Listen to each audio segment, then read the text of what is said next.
अपनी पीठ थपथपाते रहते हैं। कभी आप इस देश को, देश के युवाओं के रोजगार पर भी तो बोलिए, देश के एजुकेशन पे भी तो बोलिए, देश के महिलाओं की सुरक्षा पर भी तो बोलिए। आप इस पे चर्चा नहीं करते हैं। मेरा सवाल है one nation one election committee में हरीश साल्वे जी पर। 68 साल की उम्र में, 70 साल की उम्र में तीसरी शादी, 70 साल की उम्र में तीसरी शादी, दूसरी शादी 2020 में ये किए थे। जिंदगी भर चलने वाली शादी इनकी 3 साल भी नहीं चली। नमस्कार, आप देख रहे हैं न्यूज फॉर नेशन और मैं स्वाति पांडे आपके साथ। वन नेशन वन इलेक्शन की बात करते हैं। अरे आपको तो one nation every one employment, one nation one health और वन नेशन वन जॉब की बात करनी चाहिए। अगर आप में हिम्मत है तो आप पूरे देश में सभी लोगों को जॉब तो दिलवाइए, आप सबके स्वास्थ्य और शिक्षा की, रोजगार की बात करिए। आप वन नेशन वन इलेक्शन की बात क्यों करते हैं? कुछ इस तरह से जॉब सुप्रीमो पप्पू यादव ने केंद्र की मोदी सरकार पर जोरदार हमला बोला है। जब से केंद्र की मोदी सरकार ने वन नेशन वन इलेक्शन की बात कही है, वन नेशन वन इलेक्शन पर कमेटी गठित कर दी गई है जिसका अध्यक्ष जो है वो पूर्व प्रेसिडेंट रामनाथ कोविंद को बनाया गया है, तब से लगातार बिहार से लेकर के देश भर की राजनीति गरमाई हुई है।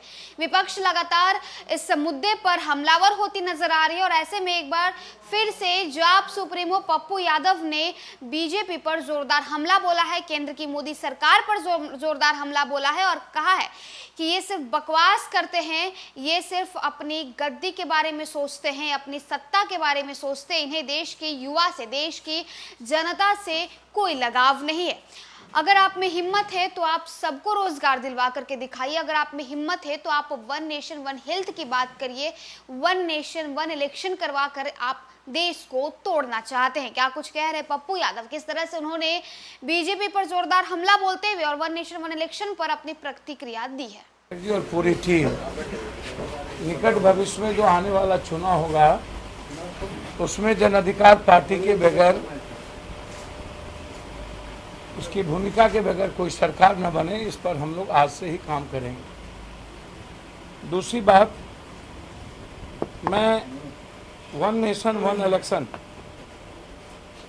जो देश के संघीय व्यवस्था पर एक बड़ा छूट है, जो देश के संवैधानिक दायित्व पर एक बड़ा छूट है, और जिस तरीके से आप हमेशा कभी जाति जनगणना के खिलाफ हो जाते हैं, 3 बार जाति जनगणना के सवाल पर आपने अपना हल्फनामा सर्वोच्च न्यायालय में बदला है। यह डर क्या दिखाता है?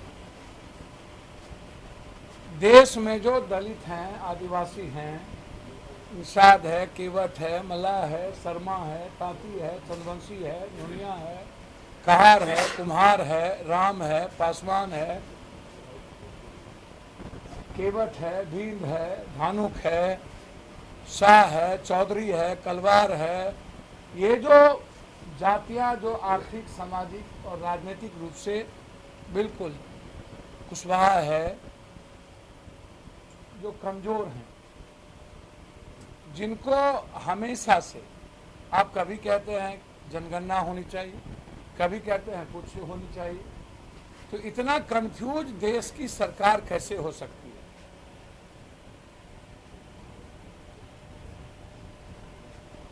आप अपनी पीठ थपथपाते रहते हैं।